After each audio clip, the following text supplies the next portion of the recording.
with Jacob Albracht and Tommy Castor.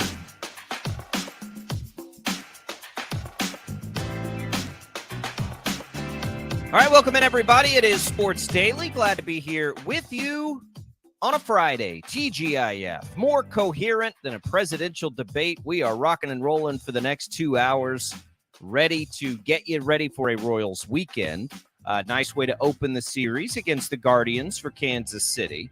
So we will dig way into that. NBA draft talk. We got a couple of Jayhawks selected in the second round, so we can get into those decisions as well. Look around the NFL. Speaking of which, the league has to pay lots and lots of money for something that is interesting, I think. We'll have to figure out what it means and how to dissect it and how it might affect our viewing habits and all of these things. We will have 2 giveaways for you today, including your last chance to go to Dam Jam down in Goddard. We'll tell you more about that later in the program. Get those winners later. We'll also give away some HTO, some iced tea, some coffee for you later in the program. The IHOP hotline is open for you. Brought to you by IHOP, where you can check out the classic breakfast sampler, 2 strips of hickory smoked bacon, 2 pork sausage links, 2 pieces of thick cut ham, 2 eggs, hash browns, and 2 buttermilk pancakes. That IHOP hotline is 869-1240. You can also get in touch with the program by leaving us your comments on our video stream, which you'll find on Facebook. You'll find it on YouTube. You'll find it on X. You can leave your comments there. We'll get to those on the air. All kinds of different ways to get in touch with the program. You can reach out to Tommy and I, individually on social media as well. It's all right there for you on this Friday. Tommy, good morning. How are you? I'm good. Doesn't it make you feel good that you and I are, like you mentioned, more coherent? We make more sense on a daily basis than, the two guys who are running to, lead our country. We're not 80. I don't know True. that I'll probably not be quite as sharp as they are. We do this thing every day for 2 hours. They did it one time. Some people for 2 hours. Some people might disagree with us on that, Tommy. We can, be a little nonsensical sometimes, but it's not a political show. It's an observational show at times. It's just an observation from last night. It was something. We'll keep it to that. I was watching the Royals, though. I got home from Crestview. Shout out to Crestview, great supporter of the program. Played a little golf. Got home, flipped on the Royals, flipped on the debate. Began with the debate unmuted and the Royals muted, and pretty quickly that swapped, and we watched and listened to the Royals. You can, of course, listen to the Royals as I did driving everywhere I go, right here on KFH, home of the Kansas City Royals. It was a good game, Tommy, and we just can start there. Look, you had it. I don't care how they come necessarily against the Guardians, and good call by you to just go ahead and keep slamming that under. I hope you did that yesterday. I did. And I did too. I ended up doing it with like a bonus bet I had somewhere. So that played itself out certainly. And I don't think we're to the point where we can be particularly picky in these moments, especially against this team. You just kind of take it as you can get it, right? In a game against your division rival that you still hold out hope, if you're the Royals, that, sometime down the road, probably not until September, you might be able to run them down in the division. But in the meantime, I don't care who they're playing. They just need to win games at this point. The offense did not wake up last night. This isn't some like, all right, they're back moment. It's they survived one and they got to win. Way to go. That's the way they've been winning lately, is by surviving one and doing just enough offensively to get a victory. In the final game against the Marlins, it was a 5-run 8th inning. And the game last night against the Guardians, it was a 2-run 6th inning. And that was all that it took for the Royals to get the victory. And, we can spend as much time as possible going over the offensive woes for Kansas City. How about that pitching performance and, particularly the bullpen, and really even more specifically, Sam Long, an inning and 2/3, and he got out of a big time jam to keep the lead for the Royals. Michael Wacha pitched another great game. It wasn't that long ago. I mean, before he went on the IL, he was struggling, and I was a little concerned about what he was bringing to the Royals. He's absolutely turned that around since he's returned from the injured list. He pitched fantastic last night to keep the Royals in that game, even down 1-0 until the 6th inning. So yeah, there are absolutely reasons that, you could be concerned. And I think we are, and that's been well discussed. But ultimately, as you mentioned, that's a huge win to start off this series. Ultimately, the division race can still have a wide variety of outcomes after Sunday. The Royals could be within 5 games, or they could be all the way back 11 games, at the end of it. There's a wide range of outcomes over the next 3 games, but they got the first one, and that's the most important thing. Yeah, and it's we can lose sight, because I think that's where we're in that, mode of the fact that we are only halfway through this season.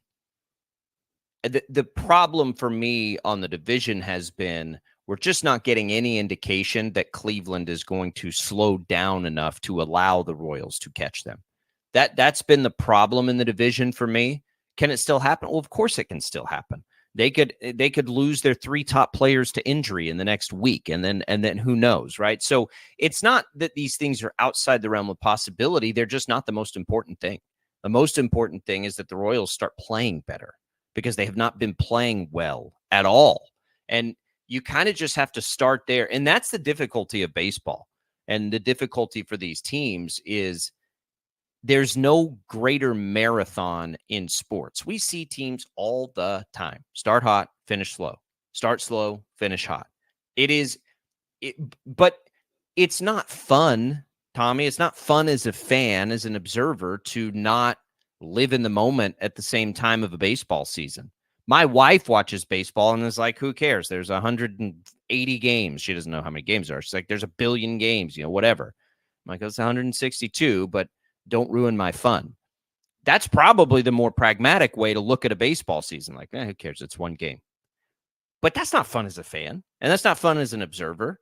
And what makes a great baseball race fun is dissecting hard games on June 27th, overreacting to games on June 26th. That's the beauty of being in the middle of things. That's why baseball, I say it all the time, there's nothing more fulfilling, I don't think, as a sports fan, as a good competitive baseball season. If you're a baseball person, you get 162 days of it. In the NFL, if you're a Chiefs fan, you get 1 day a week.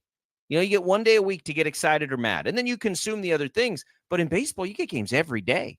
The emotional roller coaster of a baseball season is a wild one, and that's fun. And all I want is for the Royals to not fall out of this thing and just to stay in it for the entirety of this season. I think it's a fair expectation in this 4-game set against the Guardians to just really, at the very bare minimum, just maintain, just hang on. It doesn't matter. You don't have to dominate them. Cleveland's too good to be dominated over the course of 4 games, but hang on and do what you can do to at least not lose any ground to Cleveland. And they're well on their way to doing that. If they split the series, they don't lose any ground. But then, they really only need 1 more win out of the next 3 to be able to not lose any ground. But then from there, if they can get 2 of the next 3, then you're cutting that gap, down by a couple of games. If you can, I know it's unlikely, but if you can sweep the Guardians, you're only 5 games back at that point, after knocking that door down. So there's a lot at play here. And I think that going back to your point about the long season and, all of that, yeah, it's 162 games, but from the course of the start of a week to the end of a week, things can change dramatically for any team in Major League Baseball. And that's the fun of it, where it's not just 1 day a week and, like in football or whatever, things can change pretty rapidly just over the span of a handful of games. And when you're taking on a division rival and the team that's in first place in the division and you're trying to chase them down, then absolutely things can change. You don't have to, cross your fingers and hope and wait for the Guardians to lose a game. You're playing them so you can cause them to lose a game and be able to gain some ground. That's what makes it that much more important for Kansas City. And I think that if you break things down into those digestible chunks, and we've done that this entire season, where it's this 10-game stretch or this homestand or this road trip, and really trying to look at it as kind of micro seasons, the seasons within the seasons, that's really where you can start to get that analysis and really start to figure out, okay, where is it that the Royals are, where do they have the best opportunity to gain ground, or what do they need to watch out for? And we all know the offense is an issue, but if they can just hang on to, going back to what you said a couple of minutes ago, really in this particular series, I don't think it matters how you win as long as you win. It's funny that you said they have a chance to only be 5 games back. I think yesterday I said no matter what, they'll still be 5 games back. Like, that's what I'm talking about in a baseball season. Like, you get that win and you're like, all right, let's run down Cleveland. Let's get them. And yesterday it was like, doesn't matter what they do, they're not going to catch it. So, and I love that. And I've always and that's that wild pendulum swing, right? Because just like had they gotten swept by the Guardians, they would have been 13 games back. Like, that wide range of outcomes from this 4-game series. It just is. That's why I love baseball so much. It's why baseball will always hold the best place in my heart. I would tell you that I'm far more of a consumer now, and have been for a long time. Football. If you made me say, like, what is your favorite sport? It's football. But I don't know that it'll ever hold the same kind of place for me as a sports fan that baseball will, because baseball is so fulfilling for so long in every individual season. I love baseball. I do this for a living because I listened to baseball games on the radio. I lived in the country with my dad when we had, at least a 30-minute drive home every day. We listened to baseball every day. He had it fashioned so that in the bathroom, when you turned on the light switch, it turned on a radio to put on, the station that ran the Texas Rangers games growing up. We literally listened every day. Like, it was always. And then it was with my grandpa. It was always the St. Louis Cardinals. Every day, no matter what you wanted to do, no matter what you wanted to talk about, you were going to talk about what happened with the Cardinals the night before, period. Like, you could start a conversation about anything else, and it was just like, I'm not listening to what you're saying. Did you see what that idiot Tony La Russa did last night? That's how a conversation with my grandpa. Like, but that you don't get that with anything else. We have found creative ways to fill our time with football during the week. It's still the most interesting to talk about every single day. There's no question about that. The anticipation's probably greater for a football game leading up to a Sunday or a primetime game. But that doesn't. The only place though where you can get it every single day. Nothing else does that. And that's why I love it. And so, the Royals stinking for a while has really bothered me, because I moved here in 2014 and the ride is on, right? First 2 years I was here, I was all over the country covering that team. We were talking about them every day. It was so much fun. You were getting the water cooler baseball thing. Like, everybody around was just kind of talking about the Royals, right? And so, yeah, it goes from that to what it's been the last, probably 4 years at least, where, man, you can't talk. I mean, you just can't. Like, there's nothing to talk about. They won 58 games or whatever it was last year. So that's the beauty of this. That's why I'm so happy they're in this. And that's why we get so up and down with this team, is because we just don't want to see it end. You don't want to see them fall out of this. Beat Cleveland however you can beat them. I still have a lot of concerns about this team. They scored only 2 runs last night. It was good enough last night. That's fine. Great. I'm glad they beat them. But it's going to have to be better than that. I don't know if this offense is weird. We didn't love the offense, right, Tommy? They were scoring a lot of runs. You kept looking and it was like, oh, they're one of the top offenses in the American League. Now I think reality is setting in a little bit. And the reality is this isn't a great offense. It's a top-heavy offense, but it's not a great offense. And I think what we're seeing is the law of averages play out. And I just don't know that this offense, as it's currently constructed, is ever going to be as good as it was in May. I think that's probably pretty unlikely. I think there was one thing in the game last night that happened that hasn't happened much at all in 2 years, that I think maybe did spark a little bit in the Royals. And honestly, that was Matt Quatrero getting rung up, like getting tossed. I think that had a little bit to do with that. Like, I think that was maybe only the second time this season that's happened. He's not typically known to be the kind of guy to get out there and mix it up with the umpires. It was that play on Nick Lofton. Was he deliberately running out of the base path, or was he giving the third baseman for the Guardians room to field the ball? And that was the whole course of the argument. The umpire said that he was deliberately running out of the base path to avoid the tag, and Quintero gets tossed. That frustration started to boil over of, look, we, finally have, runners in scoring position, and then something like this happens and runs are at a premium for our team. And, then the umpires in his mind are taking away one of the few opportunities that this team has to score runs. And so I don't blame him one bit for going out there and arguing, number one, but then also managers do this all the time, getting tossed to show the team like this sort of thing is not going to continue. I'm not going to tolerate this sort of thing continuing. Very shortly thereafter, you had Kyle Isbell and Michael Garcia back-to-back triples, and then a sac fly from Vinny Pasquantino that gave the Royals their 2 runs. Was it an epic offensive outburst? No, it wasn't at all, but it was enough to have the Royals get the victory. And when you've got dynamic starting pitching that the Royals have, and honestly, the bullpen's been really good as of late, those 2 things combined, even against a team like Cleveland, 2 runs, that was all it took. It's not all it's going to take for the rest of the series. No. I don't think it's not all it's going to take to remain in a playoff hunt. It's not all it's going to take to get back to what they were doing. And we are seeing now, this is a long stretch. It's a long stretch. I'm not smart enough to know if the opposition is figuring out a way to navigate the Royals lineup. I think there probably is some of that.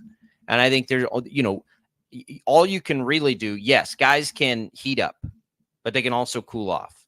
They're going to need some reinforcements here. I don't think there's any question. And I mean, if nothing else, if you're a Royals fan, even if they never catch Cleveland, if they play well in this series, it does amplify I don't know if it's pressure, but maybe it's amplifying the decision one way or the other on how aggressive the Royals are going to be at the trade deadline. We talked for almost 2 hours yesterday about it. I maintain that they have got to be aggressive this year. There are so many circumstances that point to aggression this year from the front office at the trade deadline. Now, what does that mean? It just means do something, right? It doesn't mean it doesn't matter, because I don't think they have what it takes to go get a big time player, but they've got to do something. The pressure is on to do something, because you cannot waste this opportunity. They're trying to build a new ballpark. They're trying to convince Missouri to pony up billions of dollars to help them build a ballpark. They put their money where their mouth was this offseason. It just does not make any sense to me to not follow that up. I mean, if we looked back at this, Tommy, in, I don't even know what month would they have made those moves. Let's just say December, because I don't want to look it up. December, when this offseason, basically, when they made the decision to go add these pieces. If you looked at this then and you gave it a crystal ball, and I said, all right, John Sherman, Piccolo, everybody, I'm going to tell you right now that on June 28th, you guys are going to be 7 games over 500. Everyone would have been doing a dance of happiness there. So don't waste it. It's gone almost as good as you could have hoped. You just got to follow it up now, because they win 2-1. They can't score any runs right now. And I just don't think this offense is going to get back to what we saw there for a stretch early in the season. I don't think that's reality for this roster. Well, as far as being aggressive, I think I said it yesterday that I'm going to need, at least in my mind, to feel a little bit more confident that they've got at least somewhat of a solid path to a playoff spot before I really want them to go all in and be aggressive at the trade deadline. This series is going to tell me a lot. If they lose the final 3 games of this series against Cleveland, they'll be 11 games back of the Guardians. At that point, I don't feel like they need to be aggressive at the trade deadline. You're battling for maybe 1 wild card spot. Now, if they can win 2 of the next 3, they'll be 7 games back. If they can win all the next 3, they'll be 5 games back. Hey, at that point, I feel pretty good about that. Like, let's go. Like, to me, there's a big difference between 5 or 7 games back and 11 games back. I'll tell you why I don't think there is on the other side. 869-1240 is the IHOP hotline. We got Jad Chambers manning that for us. We've got giveaways coming. Let's do our HTO giveaway right now. All you got to do to win some HTO iced tea, more than 20 flavors, or free rain coffee from any of the 3 Wichita Metro locations, East, West, or in Derby, is text the keyword T, T-E-A, to the short code 20357. That's T, to short code 20357. Message and data rates apply. You can enter once per day on this contest. We run it most days here on Sports Daily. Good luck, everybody. We'll come back. More Royals talk. We'll get to the NBA. We'll get to these Big 12 men's basketball schedules that were released yesterday. I think it's great for both Kansas and Kansas State. And we can talk about, well, the rest of the sports world as well. It's all coming. Sports Daily, Albracht and Castor. Don't go away.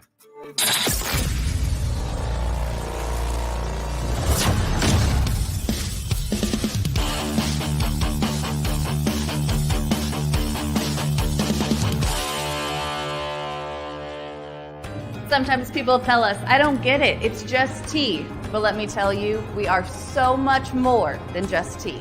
With more than 25 flavors, the possibilities are endless. Come on in and try them all for free to find your favorite or get us on the go for your busy lifestyle. And don't miss happy hour every day for half-price cups of tea. So the next time someone tells you it's just tea, tell them to come by and find out why we say drink tea, be happy.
We have more than 25 flavors. Come try them all for free.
right, welcome back into Sports Daily here, everybody. It is Jacob Albracht and Tommy Castor. Jazz Chambers producing, manning that IHOP hotline. All right, Tommy, lay out what you did there at the end of the last segment, that your trade deadline aggression sort of depends on this series.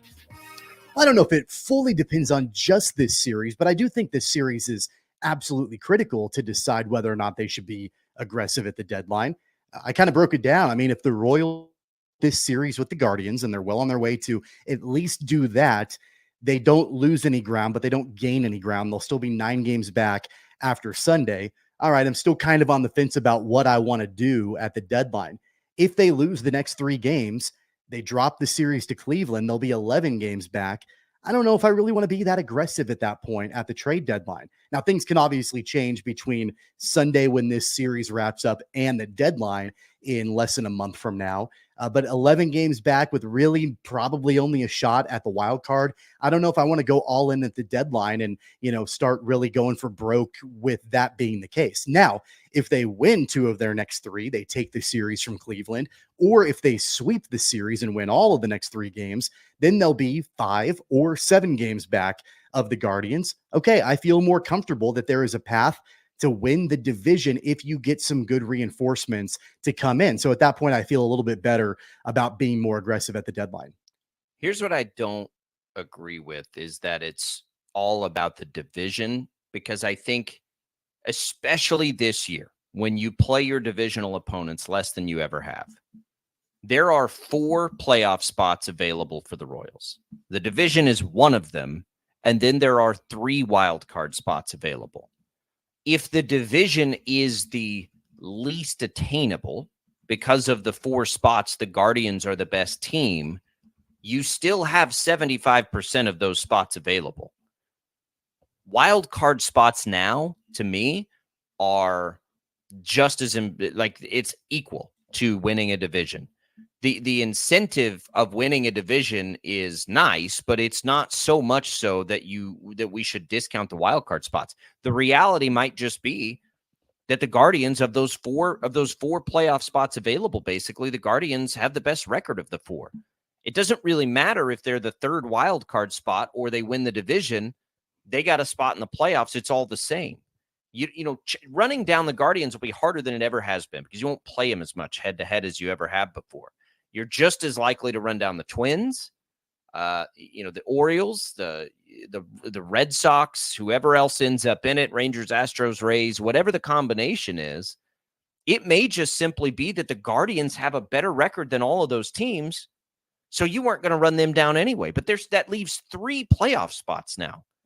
Yeah, my point in all of that is that the closer that you are to Cleveland, because Cleveland kind of is the benchmark, right? They're the best team, at least in the American League right now. They're the benchmark, and the closer you get to them, whether or not you're actually going to legitimately overtake them and win the AL Central, it opens up more possibilities for wild card spots. As it stands right now, you think the Royals are going to they're probably not even going to challenge for the AL Central, but as it stands right now, are they going to challenge for the top wild card spot? Probably not.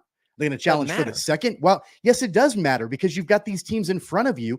You're going to have that much more of a likelihood to make the playoffs if all 3 wild card spots are in your sight, as opposed to just the last one that you're battling for, because then you're overtaking the teams that are behind Cleveland in the wild card race overall from a record standpoint.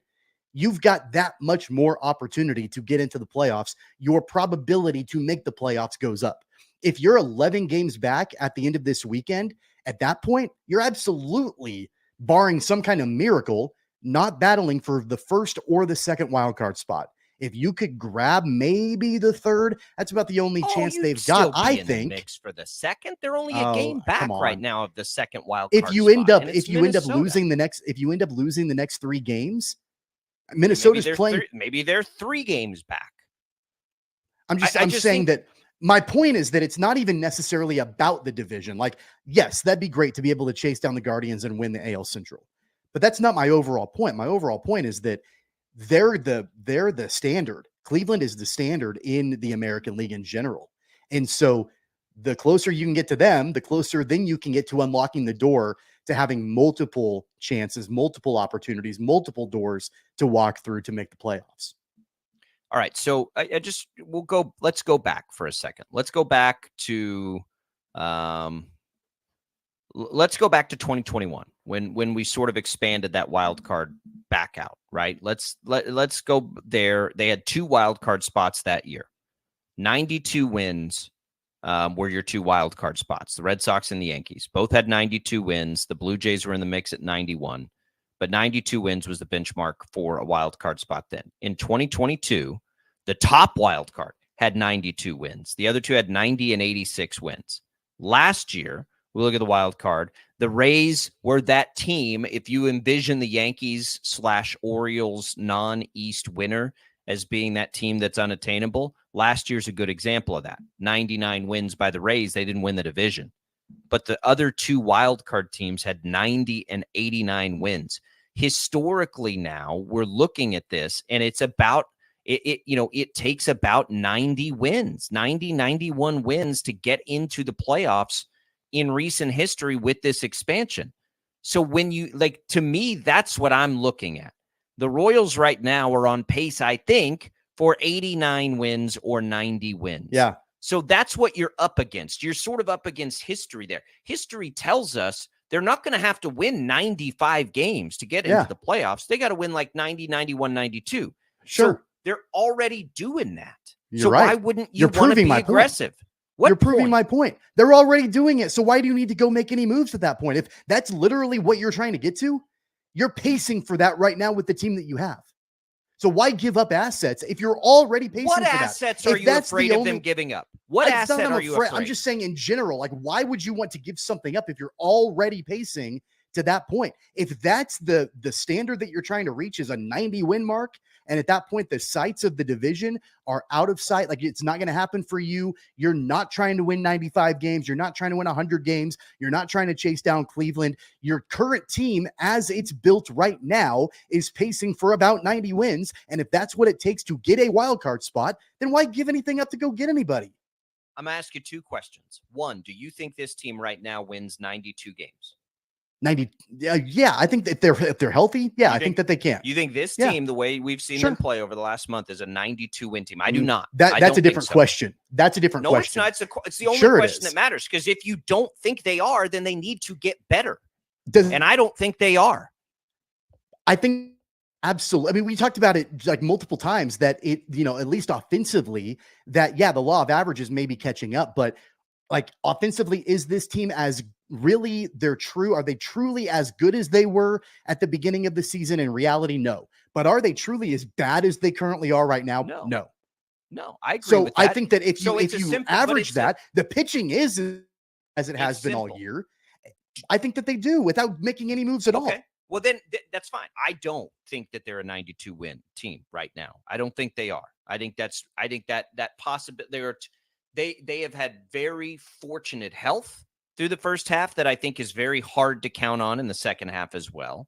And I think that they are somewhere in between what we saw in May and what we've seen in June. So are they, is this as good as the first half possibly could have gone for them? I'd say probably yes. So I'm not comfortable calling them a 92 win team right now. The other question I would ask is, what are people afraid that they'll give up that will hamstring the franchise?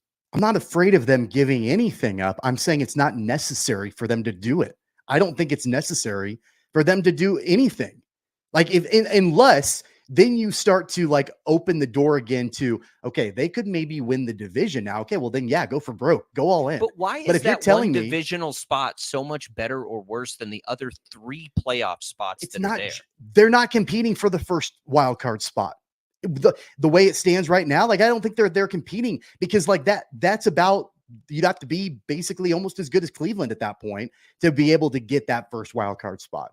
What my point is that, like, okay, let's say that they're a 90 win team and they're pacing for right around there and they don't make any changes. What's the likelihood of them getting a wild card spot? Probably fairly low. I mean, maybe 50, even like the third, like 50-50, like it kind of is what it is. If you all of a sudden are winning more games, and then you have a more likelihood to not only get maybe the third wild card spot, but then maybe the second wild card spot, but then you do continue to get better, and then you have the first, like, then it becomes like, okay, like there's a lot more outs. I used the analogy yesterday in playing poker. Like, you have a lot more outs, right? They don't have a lot of outs right now, I don't think.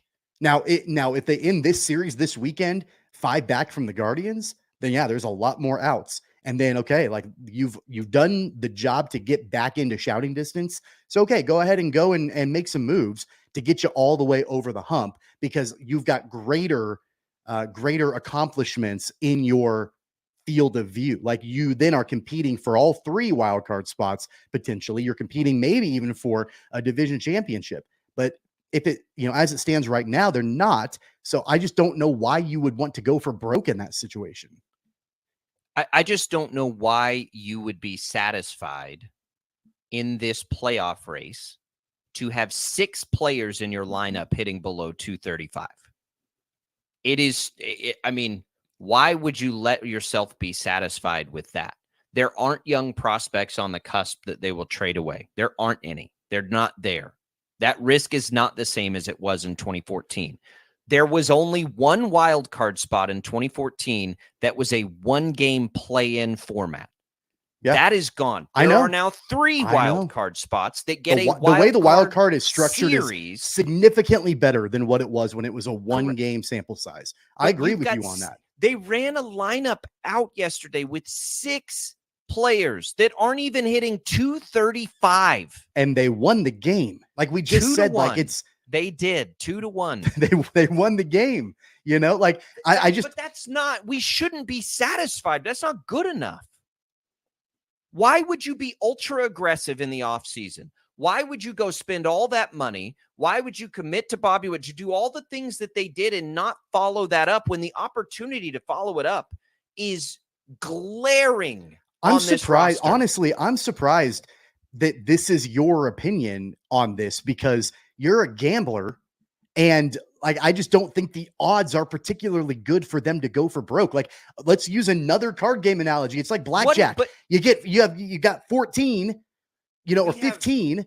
Are you going to hit again and risk busting entirely? Or are you going to stand pat and say, you know what? Like, there's a chance that the dealer busts too. Like, I just think like you don't need to be overly aggressive in those situations. A gambling analogy. Have I been getting my tail kicked all day?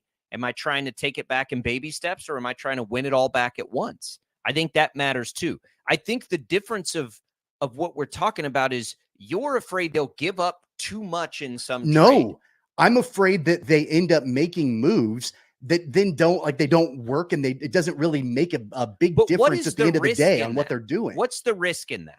You want to talk about a gambling analogy? What is the risk of making? Do you think that and I understand, and it's been discussed at long length about the weaknesses of the farm system and what they have and what they don't have. I understand all of that.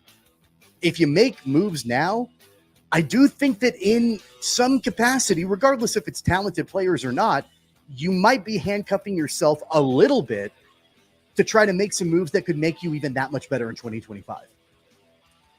Okay, Rick brings up a good point here too, is that most teams aren't making moves right now because there's not a lot of sellers yet. And that is a fair point. But there are 2 or 3, and there are players on those 2 or 3 teams that could make this team better. 6 players in the lineup yesterday, 235 and below. They won the game. I know. And they've lost most of the games coming into that game, which is why they're 8 games back in the division. Like, yesterday is great. I love that yesterday happened. I don't want to ignore the prior 15 games before it when they lost the vast majority of them. We'll see what they do. I'm trying to run down, just by the way, we're trying to run down JJ Piccolo to join the show. I think that can happen. I think it will. I hope it will. We honestly guess at what they're thinking. Maybe we can get an actual answer from that. So we'll continue to watch it. We'll continue to talk about it just about every day. This is the beauty, ladies and gentlemen, of relevant baseball. I love it more than anything in sports. We've got comments on our video stream we'll get to in that conversation. Let's come back. We'll get you caught up on what happened yesterday in the NBA draft. We'll try to dig into this NFL Sunday ticket story. It's weird. I don't really know what the ripple effects might be. But we'll get you at least the news of it and maybe take a couple of swings at it. 869-1240 is that IHOP hotline. It is open for you. Don't forget, our contest for the first hour is to win some HTO, iced tea and coffee. Text the word TEA to 20357. Message and data rates apply. We'll be right back.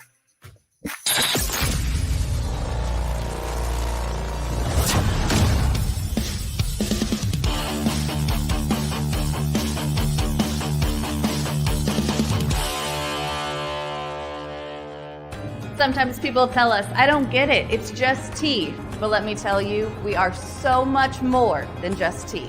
With more than 25 flavors, the possibilities are endless.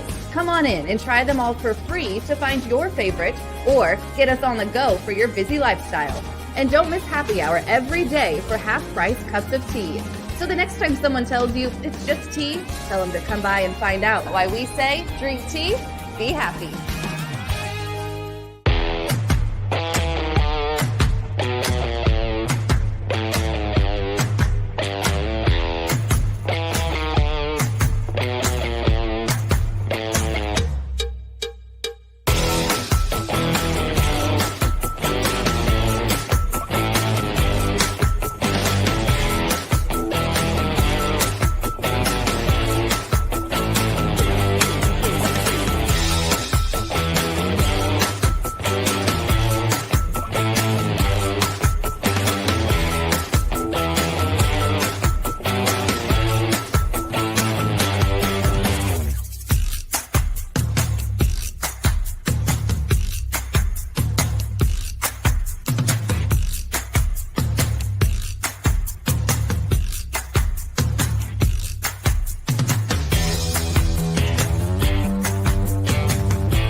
We have more than 25 flavors. Come try them all for free.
Royals baseball on KFH, available for free on the Odyssey app. Royals series hosting the Guardians continues tonight. Tune into KFH at 7 o'clock. You can simply download the Odyssey app and search for KFH. If you miss any of our Hour 1 conversation about the Royals, you can go back and listen to that as well on the Odyssey app. Lots of different ways you can take in the show.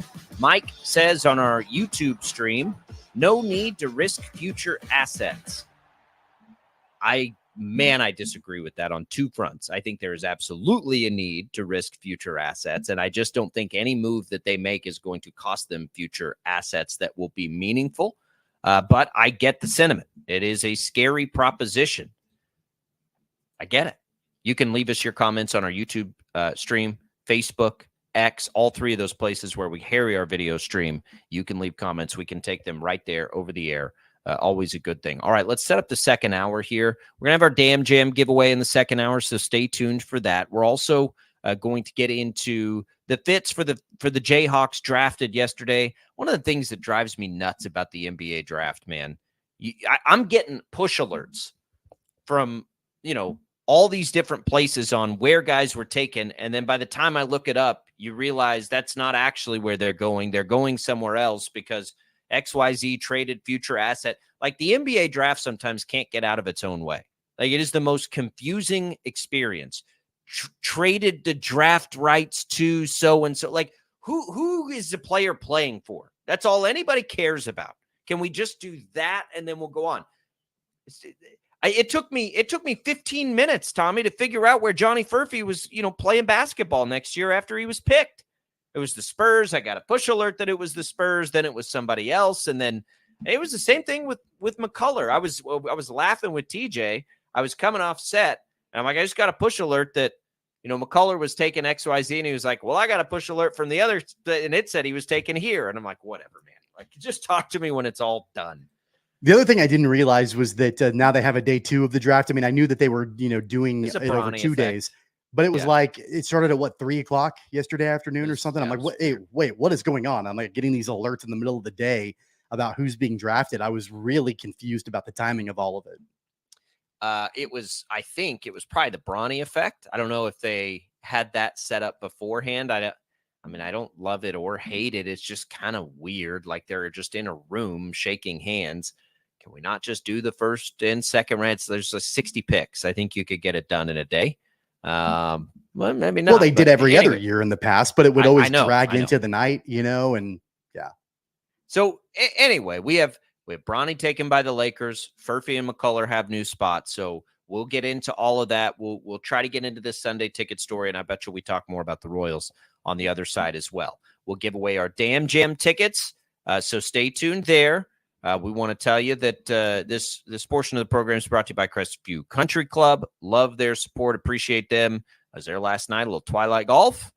Got that in. I still can't get – I don't know what the pace is, Tommy, because I always play 9 holes. I still can't get under 10 over on 9 holes. I've been stuck on that number now for a couple of weeks as I've played, I think, 4 times. It's like it always is like, all right, if I can just – make this par putt on 9, then I can stay at under 10 over on 9. And I can't get there. I mean, you do realize that's not particularly good. Like that's not a very good score on 9 holes. You do realize that I before the last 2 weeks, I played about 72 holes over the last. You're golfing now, though. I mean, you're playing now. Yeah. Like I should expect to start to see that score. It's going to take a minute. You should also know that peak my golf, which is all self-taught and never any my peak was a 90. Best round I ever shot was a 90. Did you know that Crestview does offer lessons? If you'd like to take some golf lessons, you could do that. Yeah. Does that take more than, the hour of a day that I can find to even try to get out there and swing a golf club? I think it probably does. But yes, they do offer those lessons, and I will. Mark my words, I will take one at some point, maybe next year. Probably not this year. We appreciate Crestview's support. Give them a call. Tell them we sent you. All right, we'll come back. We'll talk a little NBA draft on the other side. It's Sports Daily. It's Albracht and Castor. Don't go away.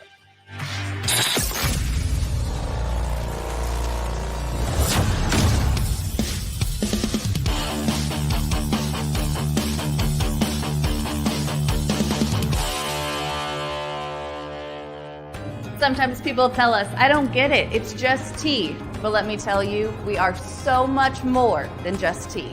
With more than 25 flavors, the possibilities are endless. Come on in and try them all for free to find your favorite or get us on the go for your busy lifestyle. And don't miss happy hour every day for half-price cups of tea. So the next time someone tells you it's just tea, tell them to come by and find out why we say drink tea, be happy.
We have more than 25 flavors. Come try them all for free.